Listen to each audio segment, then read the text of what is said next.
burger dot sushi dot ដែលគេល្បីនៅថៃត្រង់ជួឥឡូវបានមកដល់ខ្មែរយើងហើយនៅទឹកដីកោះពេជ្រទំនងណាពុកម៉ែបងប្អូនគ្រាន់តែឃើញ sushi របស់គាត់ឡើងកម៉ាប់កម៉ាប់កបឹបកបឹបមកគួរឲ្យចង់ចាប់ញ៉ាំមែនតើនិយាយទៅចាប់ប្រមាណគ្រាប់ក៏បានដែរគិតលុយតាមដុំពួកអីគេដាក់តាំងឲ្យយើងចាប់មួយសេរីហើយគេមានជា promotion ផ្ដល់ជូនពិសេស 15% សម្រាប់ការចាប់ញ៉ាំ sushi ណាព្រោះ sushi របស់គាត់គឺគាត់ចុះតម្លៃតាក់មួយអ្នកទាំងអស់គ្នាអាចសាកល្បងភ្លក់បានអាប្រភេទburger ដុតនេះអូឆ្ងាញ់ណាស់សាច់ burger របស់គាត់ដាក់លើ sushi នេះហើយគាត់មានប្រភេទ takoyaki នំគ្រក់ជប៉ុនមានបាយមានអីមុខម្ហូបរបស់គេគឺបែបជប៉ុនហ្នឹងគឺច្រើនហើយម៉ោងបាយថ្ងៃត្រង់ល្ងាចឡើងអីភាគច្រើនភ្ញៀវគាត់ចូលចិត្តមកញ៉ាំនៅកន្លែងគាត់ដោយសារមានផាសុខភាពមានកន្លែងចតឡានចតម៉ូតូធំហើយគាត់មានតូបដាក់ចាប់នៅខាងមុខផងហើយអ្នកទាំងអស់គ្នាអាចចូលមកខាងក្នុងមានម៉ាស៊ីនត្រជាក់ក៏បានដែរជាមួយនឹងហាងខៃវ៉ាន់បាន sushi ដែលជាហាងមួយដែលអ្នកទាំងអស់គ្នានេះកន្លែងអង្គុយគាត់គឺធំទលាយមានកន្លែងកាហ្វេមានកន្លែងរបស់ញ៉ាំលេងជិបជប់មាននិយាយទៅគឺច្រើនចម្រុះភ្ញៀវគេចូលចិត្តមកអង្គុយកន្លែងគាត់ដោយសារតែវាស្អាតអនាម័យផាសុខភាពអីចឹងណាអញ្ចឹងបងប្អូននេះ sushi របស់គាត់តម្លៃគឺគេមានចាប់ពី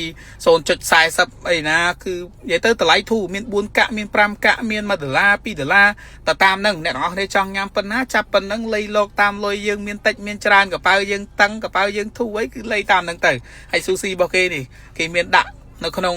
ការនិយាយទៅការដាក់របស់គេក៏អនាម័យគេមានគម្របគ្របរបស់គេអញ្ចឹងណាហើយសម្រាប់អ្នកទាំងអស់គ្នាមកនេះ$1 2កាក់ទេនេះហើយ sushi របស់គាត់កម៉ាប់ធំសាល់មុនអីមើលទៅទំនងញ៉ាំហ៎អញ្ចឹងសម្រាប់អ្នកទាំងអស់គ្នាដែលចូលចិត្ត sushi ត្រូវម៉ាច់ឲ្យបញ្ចុះ 15% ណាតន់គេមាន promotion នៅកោះពេជ្រទល់មុខនឹងកន្លែងស្ថានីយ៍បលូតអគ្គិភ័យហ្នឹងឯងមកដល់គឺឃើញហើយកន្លែង sushi របស់គាត់ហ្នឹងគឺធំ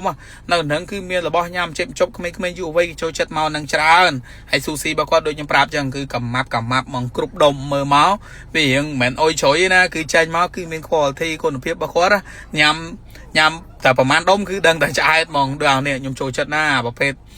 burger ហ្នឹងហើយ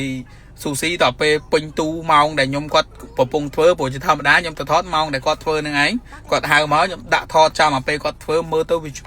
ពេញភ្នែកណែនភ្នែកគួរឲ្យចង់ចាប់ញ៉ាំអញ្ចឹងទាំងយើងទាំងគេឃើញចេះខ្វះកមែនតើអញ្ចឹងសម្រាប់អ្នកទាំងអស់គ្នាដែលទៅដល់គឺអាចសាកល្បងភ្លក់រសជាតិសាក1 2 3 4សិនទៅបើយើងចូលចិត្តចាំយើងបន្តទៀតចឹងពីខ្ញុំទៅគឺគាត់មានចម្រុះច្រើនហើយការធ្វើស្តង់ដារអនាម័យមានក្បួនមានຂະຫນាតរបស់គេត្រឹមត្រូវ